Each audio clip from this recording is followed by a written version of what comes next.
Hello, everyone. Thank you for joining us. My name is Jim Ryan. I'm the Associate Director of the Kevorkian Center in Near Eastern Studies, and I want to welcome those of you who are joining us here on Zoom to the second installment of our spring virtual series on elements of borders and infrastructure. This is a year-long series that we have been conducting this year to investigate the different ways that the delimiting of borders, the marking of territory, and the building of infrastructure interact through the theme of elements. In the fall, we had 4 events that each addressed through different ways 4 different elements: air, fire, earth, and water. And this second installment is going to address the question of Earth a second time from a different perspective. Some of you may have been with us a couple of weeks ago when we addressed the issue of water. And we have 2 upcoming events that I hope you all will join us for to address air and fire. Some details about these events and the opportunity to register for them are going to be pasted into the chat. I encourage you to take a look there and register for those events, and keep up the conversation over the course of the year. I also want to note just one last piece of business here, that our next event is actually this Friday as part of our Iranian Studies initiative. We have a jam-packed panel on writing capitalism into the history of Iran, with about six scholars addressing this subject from different viewpoints, which has been, I think, also a running theme in our Iranian Studies initiative this year. I encourage you all this Friday at 3 p.m. Eastern to join us for that event as well. And also, lastly, if you missed our prior events or want to revisit this event or our future events, please take a look at our YouTube channel. I'm going to place the link in the chat for that as well. We've gotten some great engagement on that platform over the course of the past year, and it'll be it might be an interesting way to revisit some of the questions that we bring up today in our discussion. So today, as I said, we're addressing the question of Earth for the second time in this series. This time, we are going to take things in a little bit more of an abstract direction. I've asked our 3 panelists, who I'll briefly introduce in a moment, to consider the question of landscape and how the body interacts with landscape in order to create limits, borders, and call different types of infrastructure into existence. We've put together a panel of scholars who address this from very different perspectives, temporally, geographically, and methodologically. And I'm really, really excited to bring a panel like this together, especially because they are all junior scholars doing incredibly interesting path-clearing work, and I think are going to generate some really interesting questions.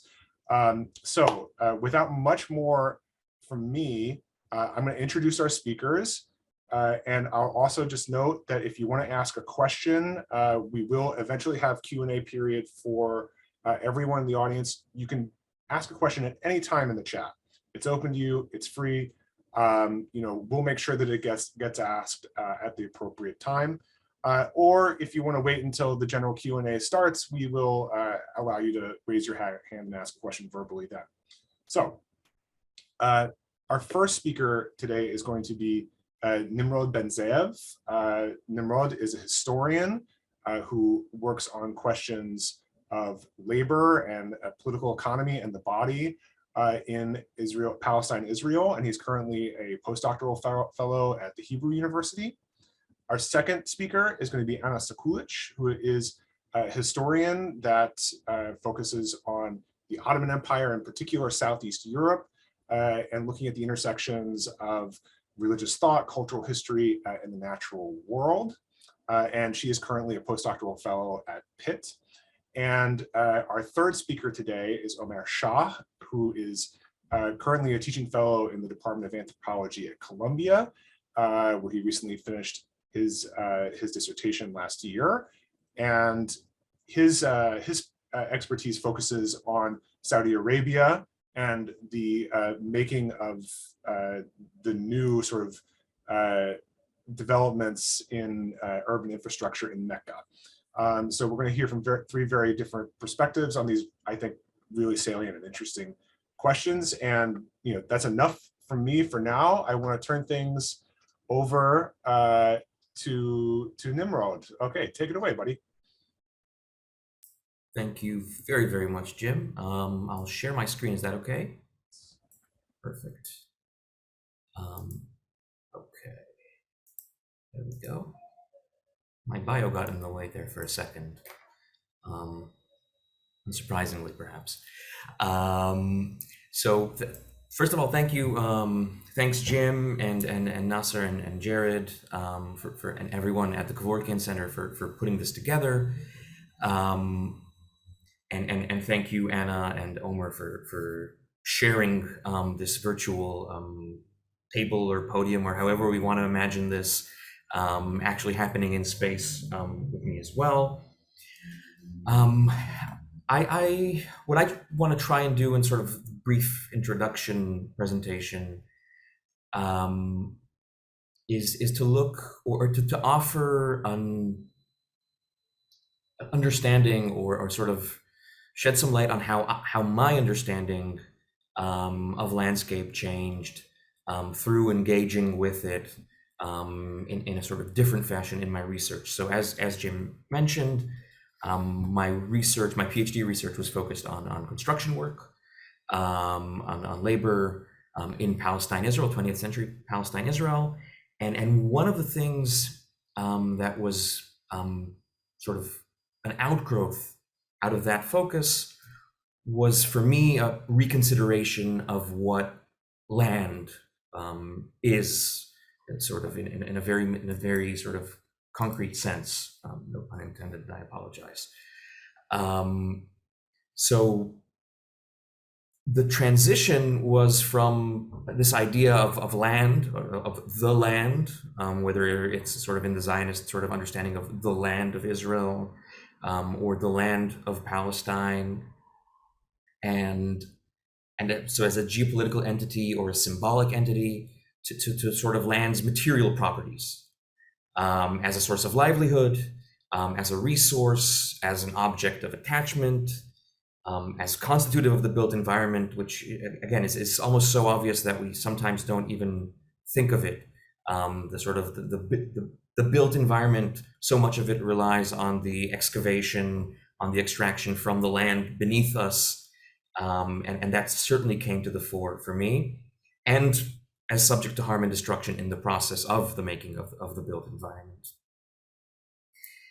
So one way in which this sort of came to the fore very powerfully for me was this question, which is a central question in the sort of literature about Palestine in the 20th century, Palestine, Israel, these questions of land and labor, which often are framed as the central questions of the early 20th century sort of budding settler Zionist efforts on the one hand, and Palestinian nationalism and sort of a struggle over land and labor.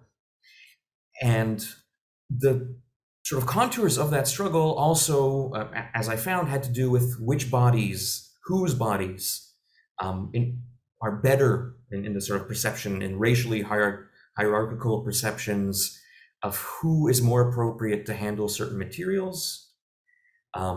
Certainly in the British view, in the Zionist view as well, there was a tendency throughout the 20s, 30s, and moving onwards to think of Jewish bodies as more apt to handling quote unquote modern materials such as concrete, whereas Palestinian bodies, which were more physically considered to be more physically capable in certain ways, but less technically capable, were more apt for quarrying, for stonework.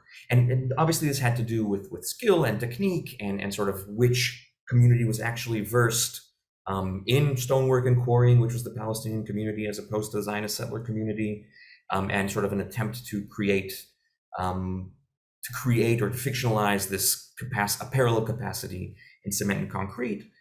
But I found it very interesting because it also offered a different sort of set of interactions with the land itself, with the landscape, with the material that makes up the landscape. So in a world of labor in which Palestinians are quarriers, and Zionists are the mechanical laborers or the builders in reinforced concrete, there's already an implication of what is the relationship to the land itself. And so this was one facet of it. And one of the things that I think was interesting to me is how, through recognizing this aspect, I started reading sources differently. I started moving, and I'll, this is part of what we were asked to do, moving and sort of seeing the landscape, which is the landscape that I more or less grew up in, lived in most of my life, and now return to for the first time as my field of research, how my understanding of that landscape changed. So one aspect of this is indeed how I thought of the land and its sort of properties. This is a very sort of important juxtaposition of maps prior to 1948, prior to the Palestinian Nakba and the foundation of Israel,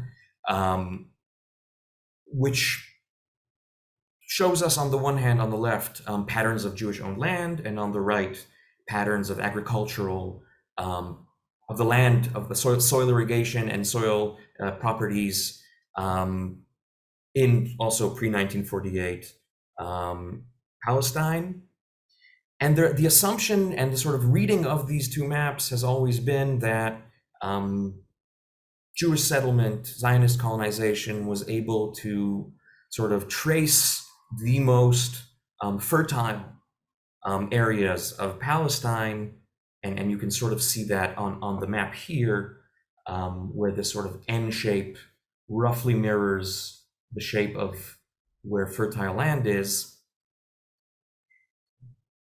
And what I found, starting to think about stone, is that something else happens at the same time, which is that the same map on the left of Jewish-owned land, but now on the right we have a lithological map of stone and sort of lithological layers.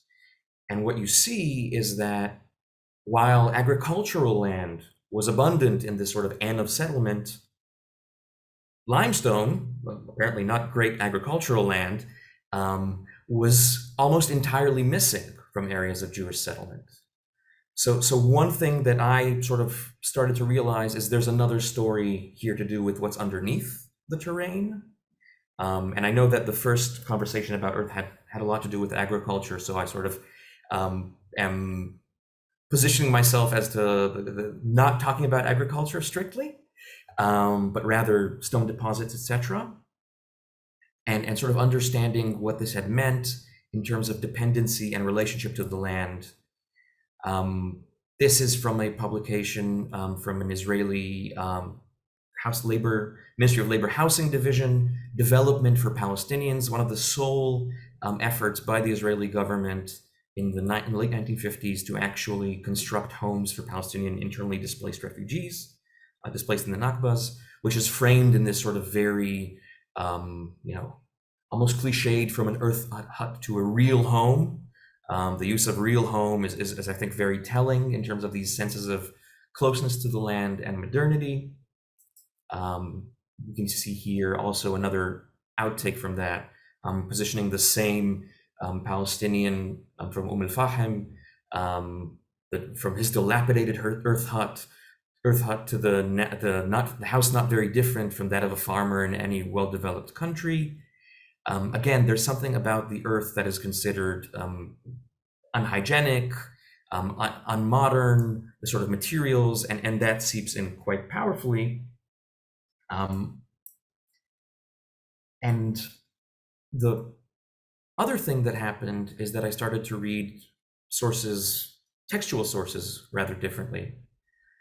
And this is a very well-known Palestinian poem, Identity Card, perhaps the most famous poem by Mahmoud Darwish, perhaps the most famous Palestinian poet. And this is a poem I've known for a very long time. And for the first time through this research, I sort of realized in sort of the italicized sections that this poem is about a quarrier. It shows how in these sections, the relationship to the land, to stone, and this has everything to do with the sort of maps that we saw earlier and who was concentrated where geographically, even after the Nakba. This relationship to the stone, to the quarry, becomes a sustaining relationship for many Palestinians in the 1950s and 1960s. Those able to remain within Israel, so the 48 Palestinians in particular. And the relationship is a mutual one in many ways. It's about a codependency, which is very different from the jackhammer propelled sort of industrial grade quarrying that we see in sort of Zionist quarrying. And I know I need to finish, but I'll juxtapose it just with another poem very briefly, which is 30 years earlier in 1934, one of the sort of classic Zionist work songs, which is also about a quarry. But it's about a quarry asking to be excavated, asking to be treated with sledgehammers, asking to be sort of transformed entirely. And for me, 30 years apart, there's something so distinctly modernist about this relationship to the land, and sort of the changing of it, the shifting of it, and so removed from the Darwish understanding of a sort of relationship to the land, which is not one of conquest. Even though the land is given voice here, it's a very sort of purposeful voice. So I'll finish here. I can talk about sort of the weight of the archive and those things a little bit later, Jim, if you'd like. But thank you all very much. Thank you so much, Nimrod. That was fantastic. And I'm going to pop Anna in here and take it away. Thanks. Okay. Well, so let me start by just thanking Jim and the whole Kevorkian Center for putting this panel together and for inviting me and for just conceptualizing it in this way, kind of bringing the three of us together. I know you said that we kind of like come from very different places, but I really enjoyed Nimrod's presentation. I already feel like I have so many questions, and obviously I'm looking forward to Omer's as well. I unfortunately don't have the PowerPoint today. I feel sorry because I usually don't miss an opportunity to show the mountains and stuff, but so today you'll just have to do without. But the way I'm going to do it is I'm going to talk about landscapes, obviously, but kind of seeing it as a kind of a two-way conversation here.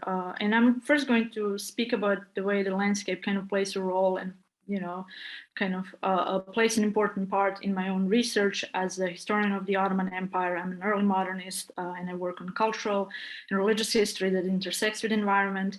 And I'm also going to then kind of take it to a different direction and speak of how landscapes play a role not only in my research, but also in my kind of day-to-day work as a historian, and specifically as a historian that is disabled. So let me start then with the landscape and the works in my work. And so, as I said, I work on the early modern Ottoman Empire, specifically I focus on Ottoman Bosnia and on the Catholic community in Franciscan monasteries there under the Ottoman rule. So I kind of take kind of a long durée look at them from 15th to the end of the 19th century. And some of the questions that I ask and I work with is what it meant to be an Ottoman Catholic and how the monastic authority was constructed and how the Franciscan friars kind of essentially straddle the different, the question of belonging and identity, but also how they straddle different loyalties to both their kind of Franciscan and Catholic origins, but also to the Ottoman Sultan.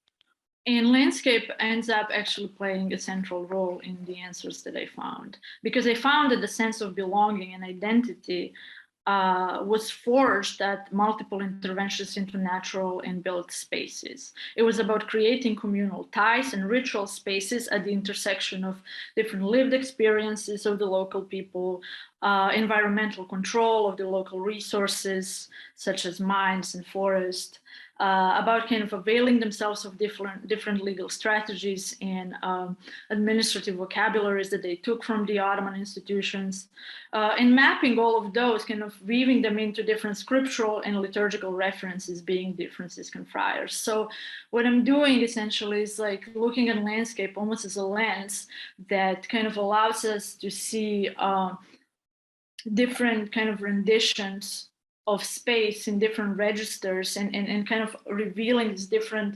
multi-layered cultural and social processes that play a role in constructing a community in that imperial context. An important part of my research also has to do with the Bosnian environment, the mountains and forests and the entire kind of topography. And how that environment became molded into different cultural and religious narratives, and how it kind of became a building block also of historical discourses. So in the work that I do in kind of following friars, I don't only follow them through time, but I essentially follow them through space. One thing we need to know about this community and about this institution is that they moved in space a lot. They kind of constantly traversed the Bosnian land. They kind of, one of the crucial roles that they played and one of the kind of crucial functions was to provide liturgical services to the Catholics that were scattered in different villages all around Bosnia in smaller communities. So kind of navigating the terrain, the mountains, crossing the mountains and navigating distances was something that really kind of became core of their identity and their experiences, this kind of physical, visceral experiences in these spaces really easily then kind of translated into different and enduring narratives of who they were as a community, but also of their kind of history and historiography as such. So oftentimes the kind of the experiences in place, the experiences of crossing the mountains, of kind of being under the weather, quite literally, translated into different narratives of oppression under the Muslim rule. So for in many sources, but also in kind of modern historiographical texts, you will see mountains being synonymous with the Muslim oppression and with kind of this spiritual and cultural isolation. But at the same time, you also see different kind of narratives that coexist with this one of oppression, because a lot of the times also crossing the mountains also became or led into redemptive narratives. It allowed the friars to kind of map these physical experiences of their kind of pastoral care to different scriptural scenes and to kind of be, show themselves as somebody that is not only suffering under a sultan, but somebody that is also living a spiritual exemplary life, somebody that is literally walking in the footsteps of Christ, that was also preaching under the open sky, somebody that is really leading an exemplary apostolic life or kind of really modeling the early church. So there are different kinds of stories that kind of came from these physical experiences in the environment, and they kind of coexist together. So this is it's an important part of my work where I can kind of look at the ways that the environment that is obviously one and it is there, but it can lead to kind of, it can play different functions in kind of lives of the states, lives of the communities, and even lives of the individuals. So those are the kind of different stories and different coexisting landscapes and what their function is in the society that majority of my work is about. Now, what I think really allowed me to approach my work in this way, or to kind of become attuned, or like kind of be interested in kind of looking at these different landscapes that appear at the same time, has a lot to do with my being physically actually present in the archives that I was working on. I was working on the monastic archives in central Bosnia, so you know, kind of places that kind of host these documents and host these narratives and papers for this very long time. Yeah, can you hear me? We can hear you now. We lost you for about 10 seconds. So if you can rewind that far. Okay, sure. So I was just saying that actually, like, you know, I was lucky to be reading those archives and accessing them, not only in this kind of intellectual way, as in kind of reading the paper, as like kind of more classically what the historians do, but I was kind of lucky to be physically present there. And that really made a huge difference, because what I realized very quickly was that there were really such, I kind of want to call them clashes for now. There are so many kind of rifts between the stories that you get by reading different types of documents, whether they're Ottoman administrative documents or some legal stuff, or is it, you know, the Franciscan Chronicles or whatever you have. And on the one hand, and then the kind of the experiences, the stories that you get from the environment, from your own experience, and from kind of really experience it through a body as a human being. And you know, like very quickly, I saw the rifts and different kind of narratives that coexisted, and that kind of, I was interested in, you know, not kind of trying to figure out what is the real environment or what is the kind of real correct rendition of the space around it, but I was really going for these multiple stories that exist or that come out particular from these kind of different clashes of how the environments are rendered or experienced. So that was, you know, in thinking of like how kind of being there as a body for me really was extremely important. But at the same time, that experience also has its limits. As I said, I'm a historian with a disability, and there is only so much of, you know, what I can do in space. There is only so far I can go. There is only so, you know, far I can go up the mountain, and how much I can, you know, let myself experience those places. So for me, kind of then doing that work also very quickly led to you know, this kind of huge intellectual doubt of do I possess as a person with disability who can move in a certain way in a space, do I possess a legitimacy to speak about these places that I can't experience in a particular way? And I think that as I was kind of working through this, the doubt came not only from the kind of insecurities and feelings of illegitimacy that usually people with disability carry in an ableist world, but also because I kind of slowly came to realize that a lot of the literature we have, the models we're working from, the, you know, the historiography, the works on especially environmental history, are actually explicitly or implicitly written from a very ableist perspective. They're kind of written from a position of a certain kind of body that exerts itself in a particular way and collects information and works in an archive and moves in space in a particular way. So it does presuppose this sort of quote unquote healthy body that clearly wasn't mine. So the way then, you know, that I think then the kind of the end result is also that not only do we have these narratives of historians kind of telling about their experiences in a particular way of kind of like gathering insights from very intense interactions with their archives and the environments, but also that I think it ends up telling a very particular type of history that is very much focused on kind of physical, I don't know, physical changes in the environment. It's also often focused on different kinds of, you know, the kind of extractive practices in the environment and so on. It kind of really became a mainstream. And in the end, I think kind of my own working with, or kind of, you know, grappling with doubts and kind of trying to position myself as a scholar and as a person in space, and recognizing that this, you know, relationship with the space and with the environment is not only physical, but I mean, even physical can be in so many different ways, but it also how nature particularly scaffolds our life in also this kind of cultural and spiritual and metaphorical ways. I think kind of coming to that instead of kind of coming to those conclusions also led me then to see landscape and the way it functions in different ways in my work. So for me then, the you know, kind of historian as a body, as a part of that environment, was, you know, like it was an extremely important thing, and it was like kind of essentially an essential thing in working on my material. So reflecting not only on the archive as such, but reflecting on my own positionality within it. So that's, I think, in the end, also as I move forward and think of my work, I think those are the two things that I constantly want to focus about. And I think like I'm interested in, you know, what others have to say and other stories of that. I think we as historians need to do this more often in any case. So I'm going to stop here. I don't know if I'm already over time, but thanks so much. I'm looking forward to the conversation.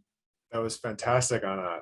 Thank you so much. And I'm going to replace the spotlight with Omer. There we go. Wonderful. Good. Take it away, Omer. Right. Hold on, let me just share my screen real quick.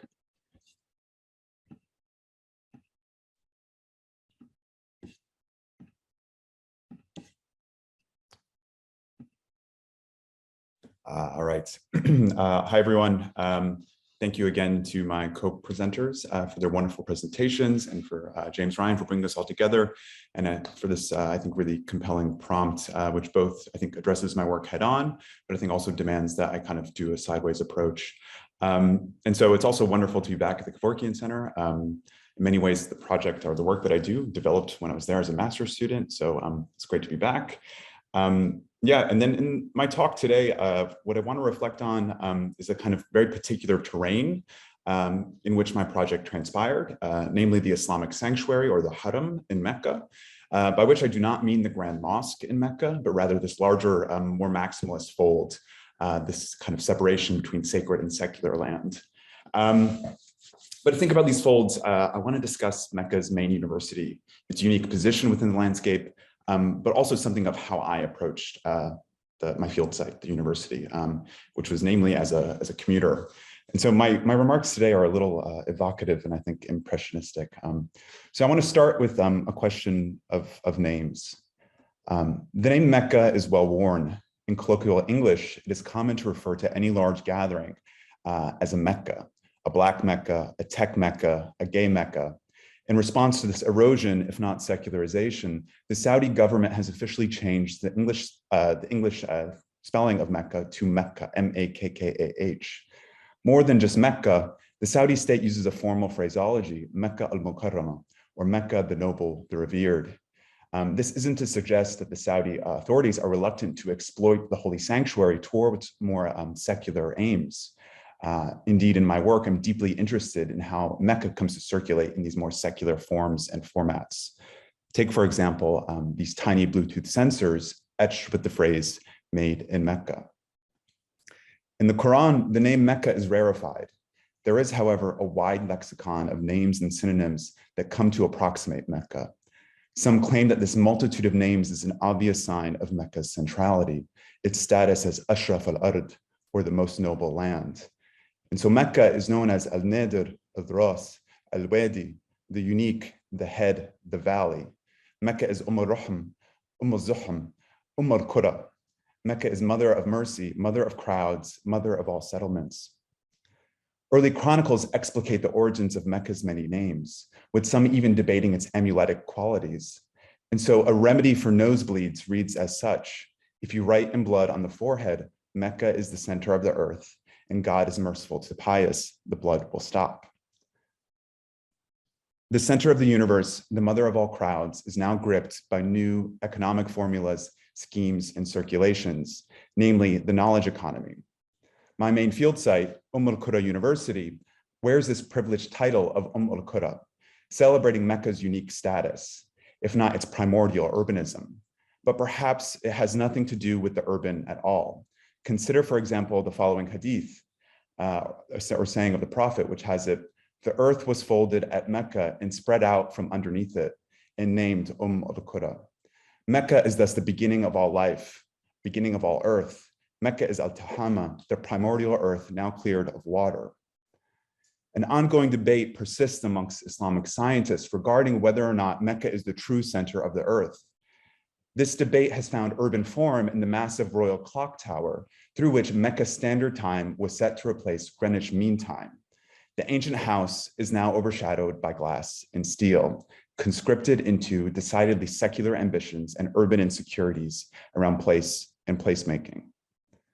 But in my work, I am less interested in the dramatic transformations unfolding in central Mecca. Indeed, what I seek to describe are the more subtle transformations unfolding at the level of knowledge, technology, and hospitality.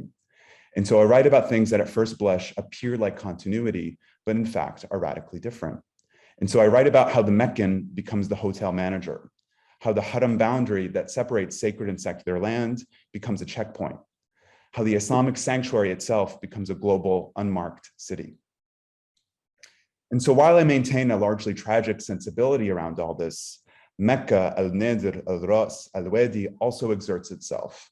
It demanded things of me, but also of my informants, interlocutors, and colleagues as we all worked in and around the Islamic sanctuary.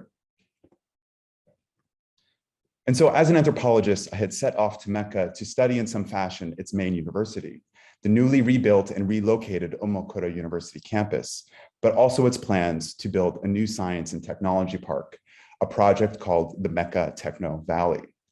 I was interested in how this institution, largely associated with Islamic law or the Sharia, was being transformed into a kind of laboratory for new technologies of urban management. Importantly, the Qura campus moved from central Mecca to the outskirts of the holy city, to a location just beyond the sanctuary boundary. And so this question of terrain, the very location of the university itself, was somehow foundational to my interest in this project. And so looking at this map here, you can see both the location of the university and the Mecca Techno Valley project, this kind of small bit in red. And while the university and the Mecca Techno Valley project are at considerable distance from central Mecca, it's some 18 kilometers to central Mecca from here, the university is just adjacent to the ritual sites of Arafat and Mina, the Mash'ar. But it's also right across from the training grounds for the special forces in Hajj and Umrah security. And so in my work, I'm really interested in the place of the university, caught between the ritual sites and the military, between the rhythms of an ancient ritual and the anxious palpitations of the nation state. And so the Mecca Techno Valley project itself clearly articulated this tension. Consultants associated with the project described it to me as offering certain flexibility for both Muslim and non-Muslim experts who are interested in accessing this kind of new laboratory space for Hajj or pilgrim management. And so the Mecca Techno Valley Master Plan describes it as an international gateway. Drawings of banal corporate architecture feature text that reads, "View towards Mount Arafat." And so the ritual sites in this instance are offered up as a kind of scientific problem space, but also as something of a pious amenity. But currently, every road to the university campus must pass through the haram itself. This has prevented most non-Muslim experts from accessing this space.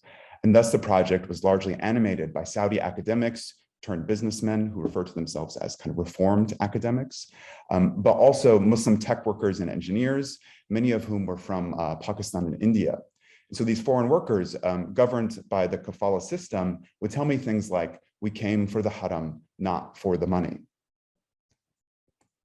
And so ultimately, I came to work at a startup hub within the Mecca Techno Valley project.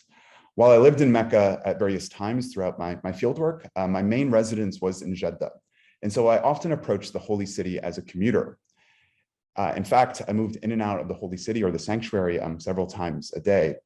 I was fascinated and alarmed by having a set route and routine. The anthropologist as commuter, it might be something of a kind of ethnographic taboo. But for me, I think it signaled my integration into the field. I was pulled into a world of commuting, an emerging office culture in Mecca. And indeed, many of the Meccans I spent time with were also commuters. And so commuting also kind of contained this flickering moral anxiety. What did it mean to reduce the most iconic of journeys to a scene of constrained time? And so despite this language of the commute, the road to Mecca, the nature of this unique journey managed to interrupt. I would pass through the checkpoint at Sekulić. Now this checkpoint processes and sorts different kinds of passengers and vehicles. It sorts commuters and residents of the holy city to those arriving with the intention to perform Hajj or Umrah. But beyond the main checkpoint, there are kind of larger and smaller markers announcing one's arrival into the sanctuary itself. And so you have something like this sculpture of a Quran sitting in a rihal or a holder for the sacred text. But this rihal is made of reinforced concrete and neon. It stands over 6 lanes of highway, and it was to be accompanied by a kind of urban development project that was never realized. And so while I was on the road to Mecca, I also began taking note of kind of the advertisements and road signs. There was a Malaysian tourism advertisement, a sign indicating the way for a deportation center, another sign from the General Statistics Authority, which read in Arabic, "The number of pilgrims today is tomorrow's project." And so perhaps wider and wilder and weirder than the kind of Las Vegas monumentality, there was a sense that we could go somewhere else, that we could pack our bags and go to Malaysia, that we could turn off the road and turn ourselves in, that being in the sanctuary was being counted and counted in new ways. And so another campaign I encountered was this campaign called Mecca Kulha Haram, or all of Mecca is a sanctuary. Now this project tried to inspire a certain environmentalism, but it also worked as a crowd management strategy. It was to inspire pilgrims to pray in their local mosques instead of heading to the Grand Mosque in Mecca itself. And so I also began reading fatwas about commuting, about kind of the etiquette of entering the Meccan sanctuary, which held that one should enter from its heights and exit from its lows. And so I began asking a kind of question about how this kind of boundary between sacred and secular land, now again riddled with these kind of like Las Vegas monumentality series of checkpoints, was determined and maintained throughout Islamic history. And so I started looking at these kind of bits of rhyming verse that preserved the distances from the Grand Mosque to the Haram boundary, how other formulas featured kind of environmental proofs like rainwater from Al-Hil or the non-Haram cannot enter Al-Haram, to these stone pillars that were set up on Mecca's mountains and hilltops. But the very mountains used to mark the threshold are now riddled with concrete tunnels and ring roads, or even worse, many are destroyed and defeated. As the holy city continues to spread in and out of its borders, with many like me traveling in and around these markers on a daily basis, some were left wondering, with this kind of new experience of a kind of Meccan urban sprawl, am I in the sanctuary or am I out of the sanctuary? Older Meccans would lament, now that the mountains are gone, I can never find my way. The loss of the mountains were also more significant for many Muslims, right, as a kind of sign of the end times. And then I also began reading the work of a group known as the Hajj Research Center, who are highly critical of Saudi planning efforts, the kind of hellscape of roads, tunnels, vehicular traffic that was wrought on the modern Hajj. And so the Hajj Research Center was deeply worried that Mecca was becoming an unmarked global city. And so they tried in their way to bring the tools of urbanism and architecture to plan something like an Islamic sanctuary. And so the group was highly invested in a world of computers, sensors, and cybernetics, but they're also deeply, deeply committed to something like an Islamic environmentalism and to this particular demands of Mecca as a sanctuary. And so now more than just a kind of inspiring set of kind of reading practices, the checkpoints also created, I think, new realities for me as a researcher, and certainly for other citizens and residents of Mecca. So without a Hajj permit, my daily commute to the holy city would have been effectively interrupted. And so, I would meet people who pitied me and said things like, well, if you live in Jeddah, you need to secure a kafil in Mecca. While others would say things like, if you ever get stuck, you could always go with the pilgrim smugglers. while others would speak in more explicitly Islamic grammars, saying, what is Hajj a piece of paper now, or is Hajj Arafat, or the main kind of scene of ritual? Others simply said to me, no one can stop you from visiting God's house. So I think I'll stop there. Excellent. Thank you so much. And we are going to add everybody in here. There we go.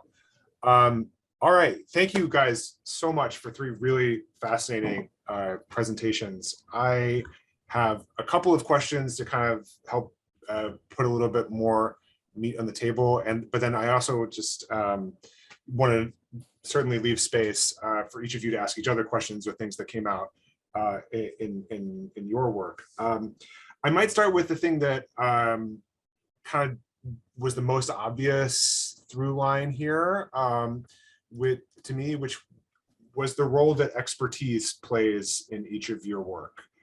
In Nimrod's work, I mean, it was kind of a bit obvious right off the top about how, thinking about the land and the way the land was managed in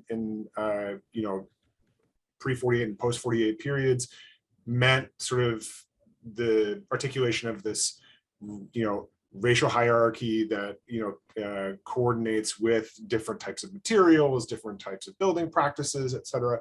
I'm curious though, of course, this is kind of a Zionist imposition upon Palestinians, but I'm curious about the ways Palestinian conceptions of expertise develop in reaction to this kind of imposition, and how that sort of maybe creates a feedback loop about how to think about land and land management within Palestinian controlled territories or Palestinian labor in Israel itself. This is kind of a series of questions that comes up.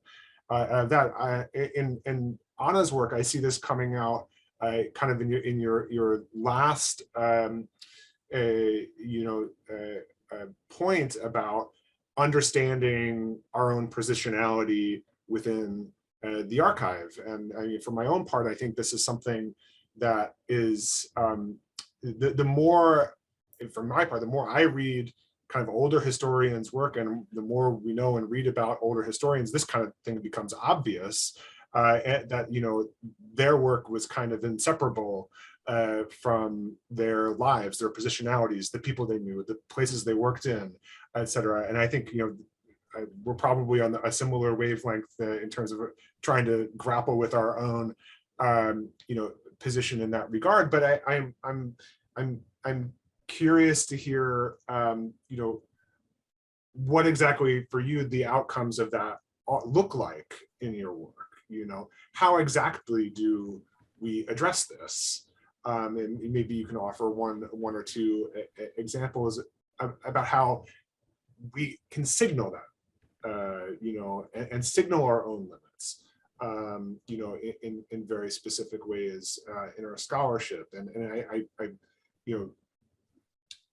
I think the perspective of disability studies discourse in very pointedly, excavating the limits of ableist discourse and the limits of ableist historiography is very key to that.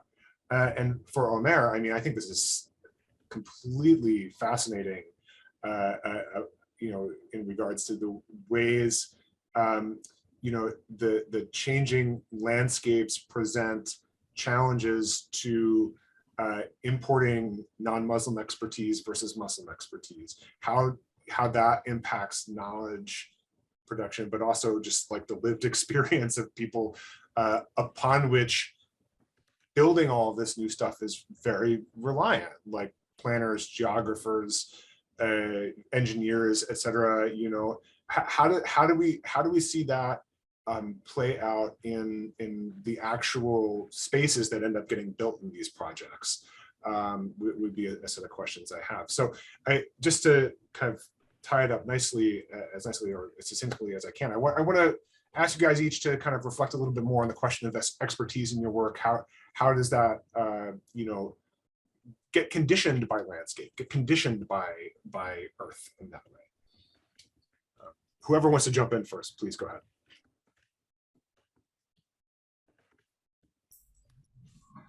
So should we go by order? Let's go by order. We can, sure. Just so Omer and Anna also have long enough time to rest. So thanks, Jim, and thank you, Omer and Anna, for the really fantastic presentations. I mean, this is really, I was excited about this to begin with, but this is really great. So to your question, Jim, about sort of where are Palestinian conceptions of expertise in this story, what kind of counter narrative can they offer us, or is it a counter narrative?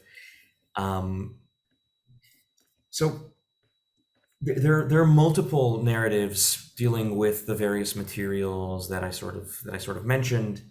One is the sort of the Darwish narrative of landed connection to the soil, obviously a very symbolically rich sort of aspect of Palestinian identity, and sort of the thinking of Anna's various layers that make up a community's sort of sense of self that is very much present. There are also decidedly modernist projects parallel to the sort of Zionist projects, whether it's finding proper terrain and locating the terrain, bringing in scientists from Egypt and elsewhere to find terrain to set up a cement factory that never actually breaks ground before 48. So a Palestinian counter effort to sort of claim expertise. Also, the Zionist claim is vacuous to begin with, in the sense that Palestinians are consistently building with cement. There is an sort of complementary story which has to do with the expertise in building with stone, which becomes sort of this rare skill set in some ways, already growing less and less common in the 30s and 40s, but certainly after 48, and as we move on in the 20th century, to the point that when you have after 1967 Palestinians coming into work from the West Bank and Gaza to work within the Green Line, within the recognized state of Israel.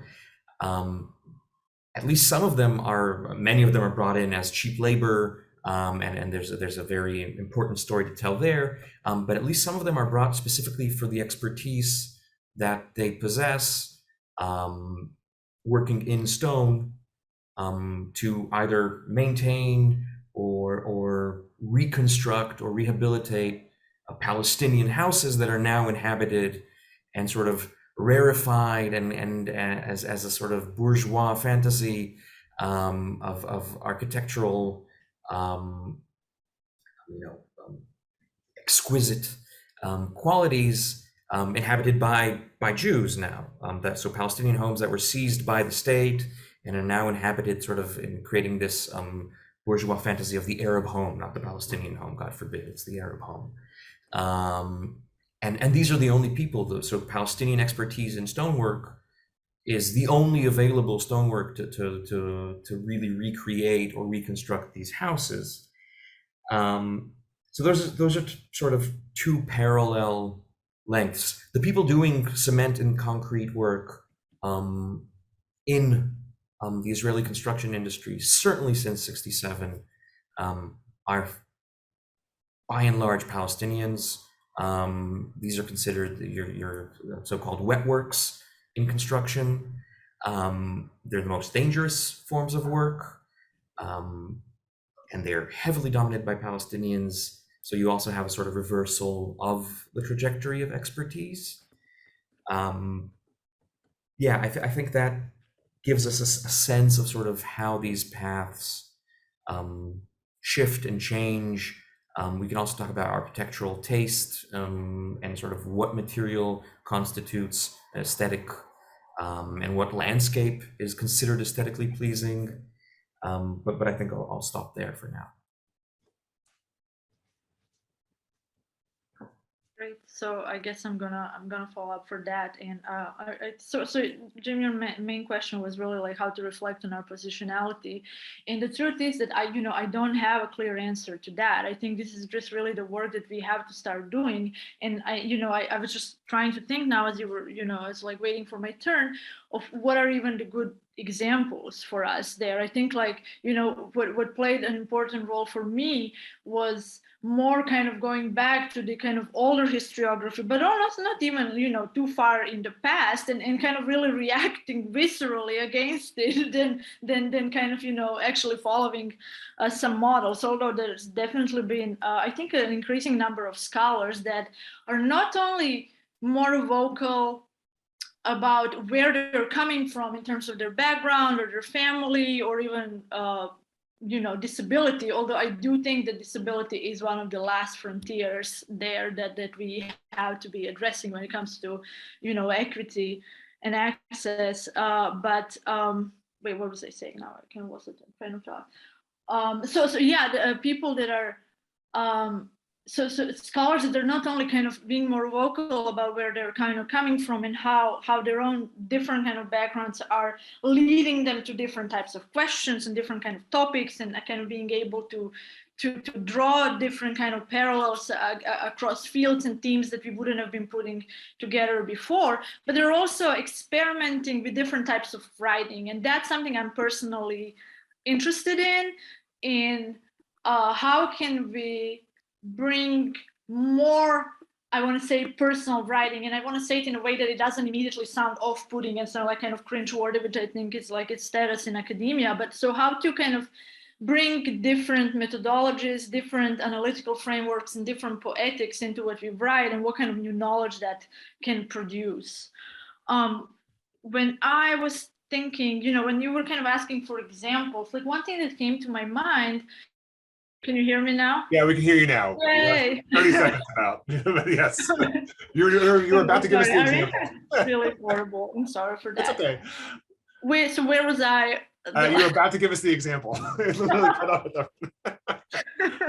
So yeah, in thinking of like, when what kind of new connections we can bring was, the what happened in my own case and in the piece that you were referring to at the beginning of our conversation, Jim, that I wrote for Environmental History Now, is how, so first kind of, I kind of was really seeing myself more, well, I am like as a historian, but was really kind of like locked in this kind of early modern history narratives, and little by little I came to the different kind of takes on landscape by the early modernists. It was really like fantastic work that opened my eyes in different ways, and that kind of like led us to think that landscape is more, as Alexander Walsham famously would say, visual ideology rather than just kind of like rocks on the ground. So kind of like having this kind of metaphorical and material quality of space around us, and that was really important for me. And then much later, after that, I was already done with my dissertation, did I come to some of the work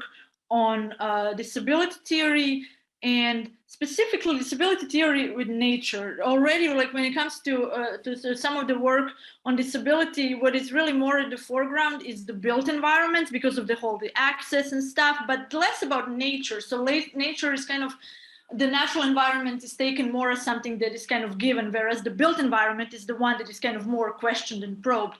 Anyway, so there's been more kind of work on nature and how nature also is not like kind of given, how there are many ways to conceptual nature and access, even though, rock is a rock or tree is a tree and you can't really move it. And what struck me was how, there you have an early modernist and then you have like scholar on disability that are really like, they're, I think, essentially talking about, exactly the same thing, but they're never going to be talking to each other, or like you're not going to see early modern history studies as emancipatory in this kind of like disability studies way. And it takes then somebody, or like in this case like me, that is going to be like, oh, like have a eureka moment and put these things together. And I think if we would be putting the circumstances of our life to the forefront of our work more often, I think not only would we be putting ourselves and our story out there, but we'll be able to actually bring forth different kind of connections across the fields and across the teams and topic and all that. That's wonderful. Thanks. Yeah, I hear that loud and clear for sure. Omer, go ahead. Just to reiterate, the question is something of, kind of an ethnographic account of what it's like on the ground in this kind of spatial fix. So I guess to start, I would set what happens with this kind of Mecca Techno Valley project and kind of dialogue with the Hajj Research Center. I think what really fascinates me about the Hajj Research Center is like how they framed themselves. And so one of their key framings was we are coming up with Muslim solutions to Muslim problems, right? And so they never really understood themselves as a kind of Saudi project. It was never a national project. And then turning to something like the Mecca Techno Valley project, I think I fully appreciate it as a kind of nationalist gamble. But of course, the project, as I was hinting, is really animated by a lot of foreign tech workers and engineers. And so this had a kind of built-in tension to everything. These engineers were kind of tutors and trainers for a lot of Saudi university students, kind of bringing them into this kind of tech world. They're the kind of behind the scenes labor of making Saudi Arabia smart.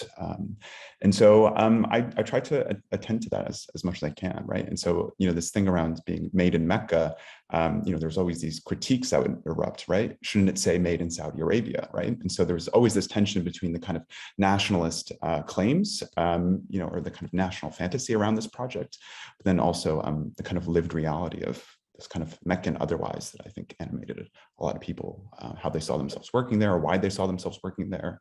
And then, just trying to participate in some glimmer of a kind of Islamic cosmopolitanism, even if it is, just animated by all these other kind of things, right? Scientific collaboration, the kafala system, any number of these kind of things that end up running this bit of Islamic cosmopolitanism in this moment. That's great. Thanks. I have one more question that actually is going to wrap in one of the questions that came to us in the chat. But I also want to just say at this point, folks in the audience, if you've got a question, feel free to put it in the chat. I'll reiterate it. But also you can raise your hand and we'll ask you to unmute and add a question or a comment verbally that way. I have a question that sort of picks up one of Nimrod's provocations about what's underground, and sort of give you guys an opportunity to think a little bit more about, not just what's extracted from underground, but how, what's assumed to be under the surface of the landscape, impacts the environments in which you're researching, in which you're operating, and the stories that you tell. Brigitte in the chat asked Omer specifically to tell us a little bit more about what happened to the mountains that had been decimated or tunneled through or things like that. And that's very much part of the question that I'm trying to ask. How do perceptions of what's underneath change as what underneath changes or is changed? And so I'll put that back to you. And please, folks, feel free to raise your hand. We'll get to you real quick. Maybe we start with Omer, since there was a thread there specifically your way. Sure. I guess towards what happens to the mountains. So the work I set out to do was about kind of crowd control and crowd management, and how Mecca becomes this laboratory for crowd control, right? There's this kind of scheme associated with Vision 2030 to increase the annual number of pilgrims from around 8 million to 30 million, right? This was kind of a pre-COVID scheme, right? Things are changing now, but and so that was my focus, right? But of course, as I was kind of commuting to Mecca, I realized that there was this massive kind of mountain destruction projects happening all over, and kind of a massive flattening that was happening. And so, I came to realize this was a kind of part of the story of Meccan intensity, right? This desire to kind of flatten in order to put up hotels, to put up kind of new development projects. And so this was all part and parcel of it. I never really got to have a kind of great ethnographic kind of moment with the kind of mountain destruction. It was a kind of project I developed towards the end of my time in the field. And so, I started working with two friends who are architects, and, we started trying to visit these sites and try to study how kind of mountain destruction was happening in Mecca, right? They had these kind of, the kind of materials they're using. There's this kind of scheme of covering up with tires, like they're stitched together, and using that to kind of create like a blanket when they do kind of do some of these destruction, demolition stuff. And so, yeah, we started trying to collect, at that level. But yeah, what happens to them? I mean, they're gone. I mean, they're carted away and flattened, and they put up skyscrapers like the what is it called? The Royal Clock Tower, right? There used to be a mountain standing there, and so yeah. Yeah, I wonder where are they carted away to? That's a good. That's a good question. Yeah. Like physically, where do they go? Yeah, where recycling project happens through them, I have no idea. Yeah, could be interesting. But I mean, part of my thing is, I think we focus a little narrowly on kind of the built environment as the site of our critique in a place like Mecca, right? I think, kind of a critique of, what is happening to Islamic architecture in Mecca is a very kind of common Muslim critique, right? And I think what I would like to extend is, what is happening to the mountains, right? And I think that to me was a kind of more visceral reaction that I had in the field. Like there was a kind of horror to that to me. And I think for a lot of Meccans, it's also a kind of a scene of a fundamental horror. And so, yeah, absolutely. Anna or Nimrod want to take up the underground question? Yeah, and it's actually pretty pertinent because the monasteries that I was working on, they were also like very invested in mining. And so kind of the mining and kind of mining work and smelting silver and iron ore was kind of became by the 19th century kind of really associated with Catholicism because of the Catholics and Franciscan control. The two really kind of became together. But like what is interesting is that when you kind of do some kind of like, well, again, like kind of doing more geological work or kind of like environmental work, and again, this kind of historical narratives that coalesce around these monasteries, you can see how they're, again, like this layering of different incentives that kind of circle around mines and grounds and what is above and what is like below. So you can see that a lot of the monasteries are actually strategically built around the mines and deposits of silver. But the stories that exist of how they got there that kind of evolve with time is that they got there to kind of run away from the Ottoman persecution, that these were the kind of the most secluded places, and that was like kind of the best way to kind of run away and start a community. But when you kind of do the mapping and when you see like where the kind of the Catholic neighborhoods kind of sprang up, and that's more than in one place, and how then Franciscans were throughout the centuries actually little by little strategically buying land, you can see that they always kind of go for where the mine is and where they kind of like can both control the resources but also control the people. So again, it's a kind of a really interesting work of doing both kind of more physical geography thing and the stories that come out of that. And that's something that works, that is, I don't know if this is like unique to the monasteries and Franciscans or what, but like that has been something so central in my work, this kind of like different twists when it comes to the environment, and then like many stories that coalesce around them that just kind of happens over and over again. There's always like shifts in the environment, they always generate certain kinds of stories and kind of these communal and social events. Yeah, absolutely. Nimrod, you want to take this up as well? Sure. Thank you. So I'll since you so generously framed it as my provocation, I'll use it to forward my agenda, the slides that I didn't get to show. No, just in terms of thinking about what is underneath and what are our conceptions of what is underneath, and going back to our sort of route to the archive, or to the site of oral history interviews in some of my cases. So the site you see here on screen is the Migdal Tzedek quarry, which used to be the Majd al-Yaba quarry, which is a Palestinian village that was there before 48. And it's, first of all, as you can clearly see, it is a massive hole in the landscape. It is 16 minutes drive from where I lived most of my life, and I never knew it was there until I actually started looking at these questions. And these kinds of there's quarries I think are often discussed as wounds to the landscape, right? These sort of open wounds, which animates here within the Green Line quarry rehabilitation efforts, which often have to do with making them into the natural reserves, which I think is a model that also exists elsewhere.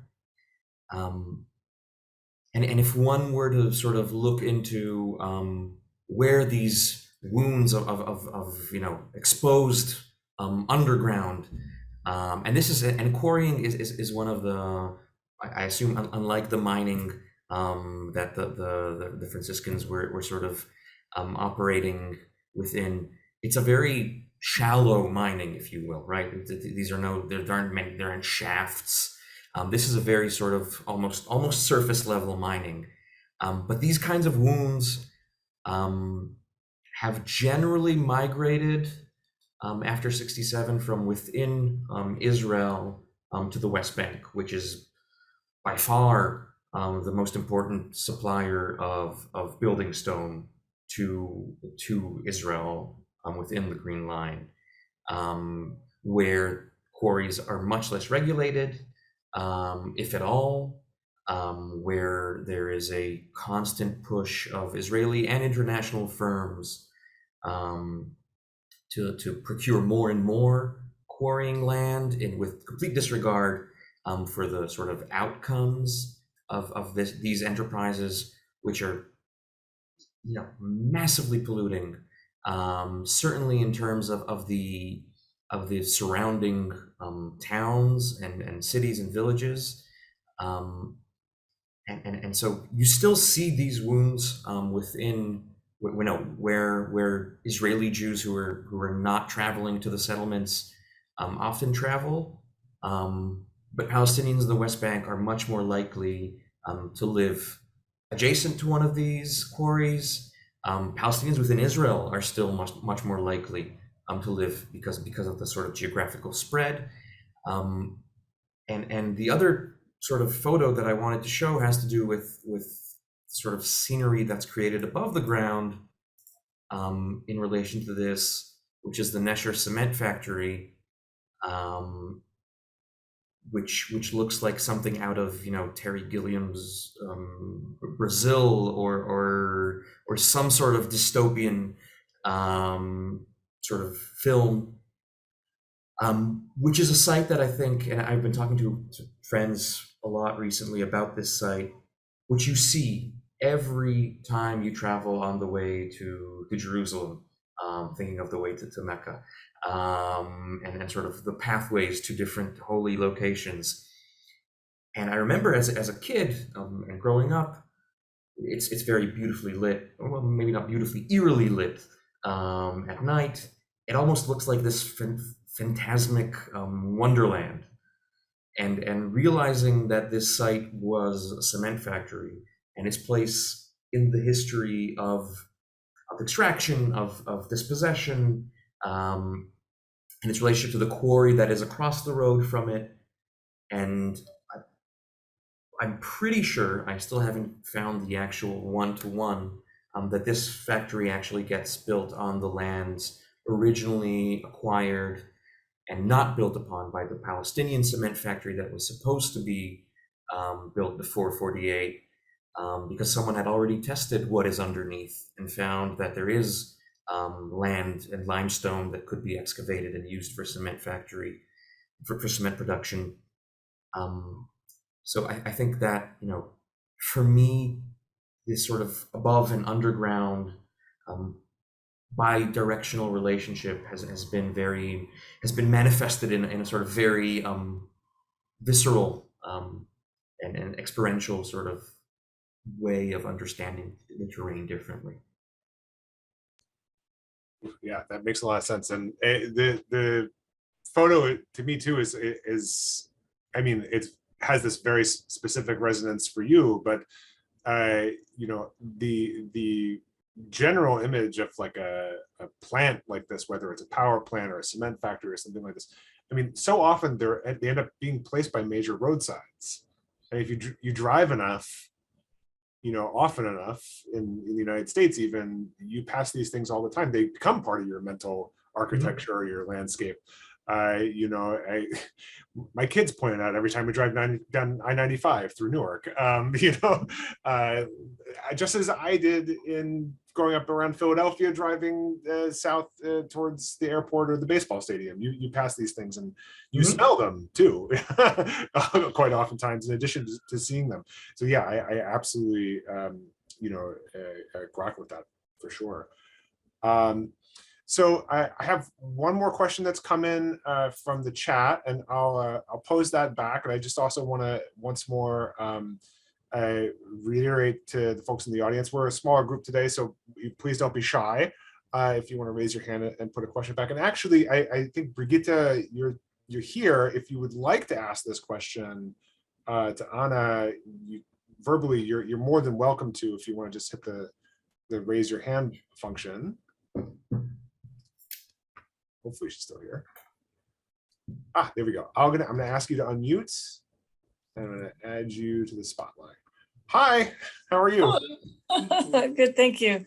It's Brigitte, by the way. Not Brigitte. I took a stab. It's really hard to know how to say my name, but yeah, really enjoyed the talks, all three of them. And I just had a question for Anna, because I've encountered descriptions of landscapes in my own research, most recently when working on the ways in which the Yugoslav state sought to keep a relationship going with migrant workers in Western Europe in the post-war era.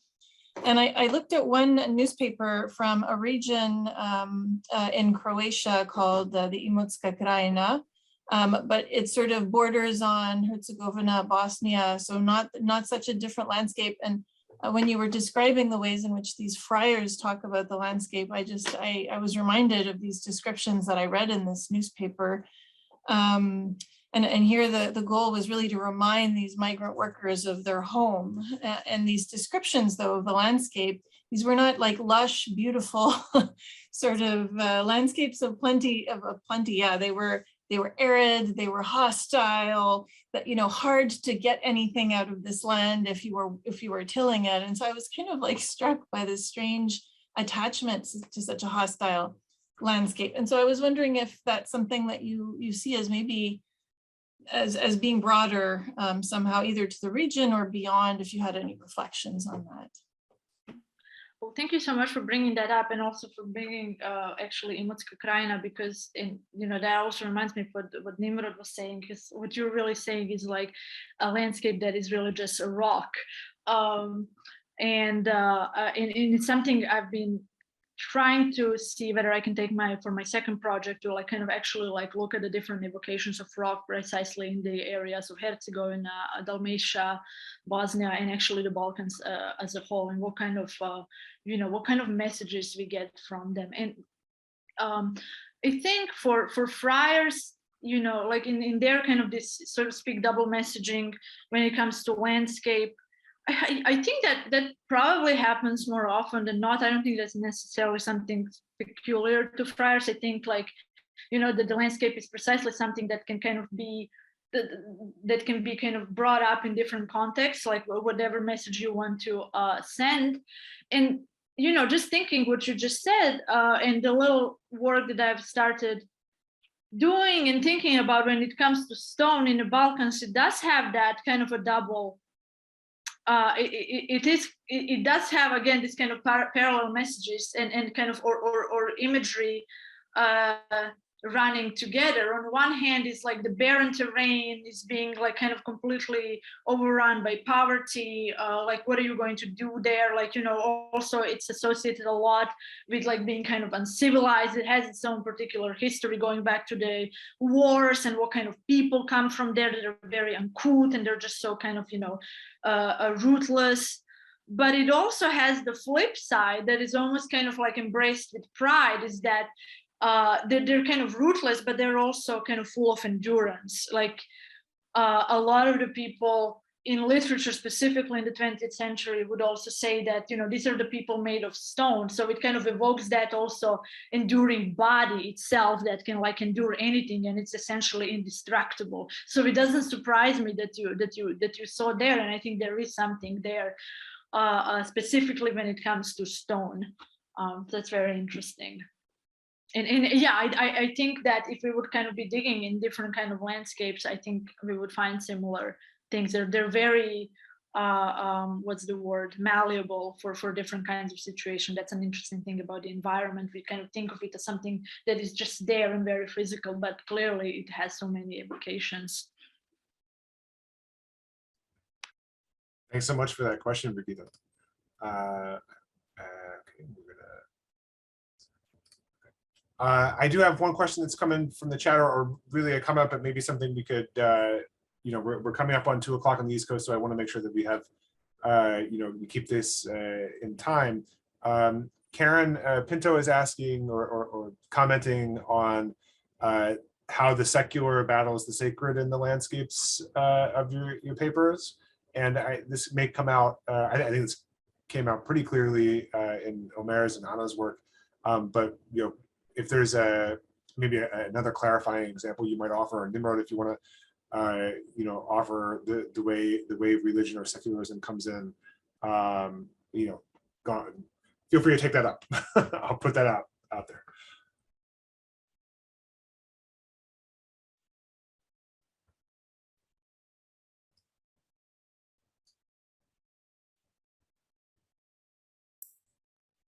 I can sort of Go ahead. Very briefly. Thank you, Karen. So I think both Anna and Omer have a much more distinct sort of and weighty things to say about this.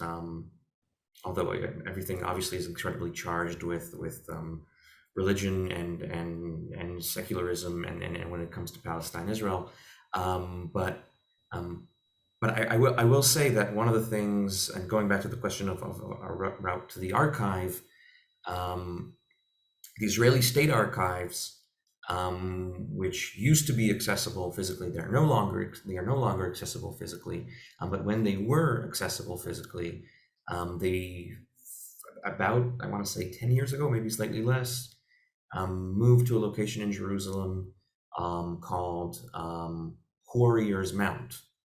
Now, I haven't been, and you'd expect this to be very easy, but I haven't been entirely able to determine when that name is sort of established and where it's derived from. Now it's a high-tech sort of locale. It's kind of an industrial zone with lots of companies, including international ones. But the story that is most often told about it is that in the late 2000s, a quarry that was used in the building of the Second Temple, that was likely used in the building of the Second Temple, was located there by archaeologists. So none more holy in certain respects, in terms of sort of the stones that are taken from this mountain and sort of used to build the temple. But the lingering question that I have is that Warrior's Mount was part of the lands of the Palestinian village of Lifta, which had a very significant population of quarriers. And whether or not there was an active quarry in Quarrier's Mount long after the Second Temple, and who used it is something that I've sort of been trying to figure out. What is secular and what is holy in this, I'm not entirely sure. But I think that's, they're very palpable, those connections. Sure, for sure. I mean, if I can comment quickly on that. I mean, I think one of the things that I'm trying to do, and maybe not something I'm great at doing because I am this kind of like, bonkers anthropologist who's really interested in the contemporary, but working in Mecca, you're kind of confronted with the kind of deep weight of history. And so, I try to bring this forward as much as I can. But yeah, I think I'm interested in how kind of a history of technopolitics emerges from Mecca itself, right? So I'm trying to complicate what we assume to be secular and what we assume to be religious in this instance. So a group like the Hajj Research Center, again, they really understand themselves to be doing Muslim solutions for Muslim problems, even if it includes something like cybernetics, right? And Islamic law. All of these things are kind of working and collaborating together as an Islamic paradigm, right? And I think that's really important to them. But then going back to the example of the kind of sanctuary boundary or border becoming a checkpoint, I think, the distinction I try to draw is, there was a kind of techniques to defining that boundary, right? It was about how rainwater moved on and off the mountains. There were measured distances. There was a kind of technical world here, right? But I'm positing that this is a threshold, right? This is not a door that closes. And, that's the kind of new or secular kind of imposition, I would say, on the kind of sanctuary, is a door that closes, that has the power to say no, to turn someone away. And that's the kind of thing I'm interested in, I guess, in the contemporary moment. But yeah, I'm trying to draw us into the mess and not really the kind of like a good anthropologist. I love it. Yeah. Mess and chaos reigns. Yeah, absolutely. Anna, do you have a further thought on this? I mean, I can give examples from my own work, but I think I'm going to take us from over time. I think I just want to say that, like, in my case, obviously these two are just really intertwined, and it's sometimes or oftentimes very difficult to find clear boundaries. And I would kind of posit that question not as how secular battles the sacred, but it's the other way around, how sacred battles the secular, because a lot of the things that the monasteries are doing and what is integral to their communities is essentially kind of drawing a lot of activities and things that people do, such as taking, I don't know, sheep on a pasture, or like going to the mines, kind of drawing it into this kind of endowing it with this larger religious meaning, or kind of belonging to this particular religious community. So that's kind of a short answer to that. That makes a ton of sense. No, and I buy it for sure. All right, so we're at time, but I want to thank you each so much. This was a really, really rich discussion. Nimrod, Anna, Omer. I'm personally, I hope I'm echoing the sentiment in the room, like excited to see more work along this line from each of you. I hope that you and everyone else here will join us again. Our next event in this series is going to be on March 30th. And you can register on our website and follow us on social media. This event, like I said, has been recorded and it'll be up on YouTube within a week. But please let me thank you all just one more time for a really, really fantastic discussion. Thank you so much.